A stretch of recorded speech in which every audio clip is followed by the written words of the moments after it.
پلار د خدای لپاره زما صرف خبر واورئ ستاسو د قسم ووایي چې مه لایک راکوئ ځایونه نه راته کمنټ کوئ او مه راله ویډیو شیر کوئ او ستاسو د قسم ووایي ما ته صرف داسې دعا وکړئ که نه چې خدای پاک ته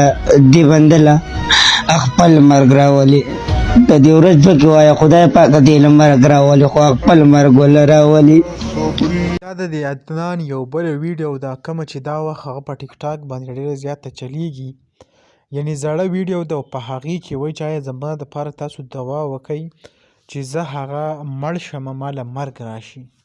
لکه که تاسو وګورئ دا خلک چې کم دی هغه پسې داسې قسمه د دې کمې زړې ویډیو چې دي په هغې کې به ورته کمنټ کوو چې آیا ته پاټونه کوې او ته چې کم دی هسې ځان مشهورولو دپاره داسې چل کوې.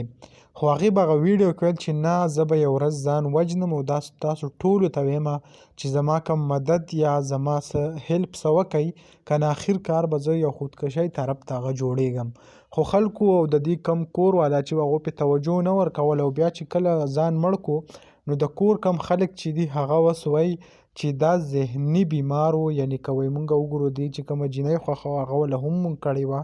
او نور هم دې ته څه تکلیف نه و خو د ذهني بیمارۍ د وجې هغې دې ځان وجلی دی. خو البته هغې به چې کومه ویډیو کوله کومه ویډیو به یې راله د درد نه به ډکه وه او کوم اخر کار چې بیا ځان مړ کړو نو ټول خلک پې خفه شو خو بیا واپس هغه وخت چې کوم دی هغه تللی و. نو دغه لنډه شان ویډیو به تاسو سره هم شریک کړه انشاءالله بل ویډیو کې به مې لایو. الله حافظ.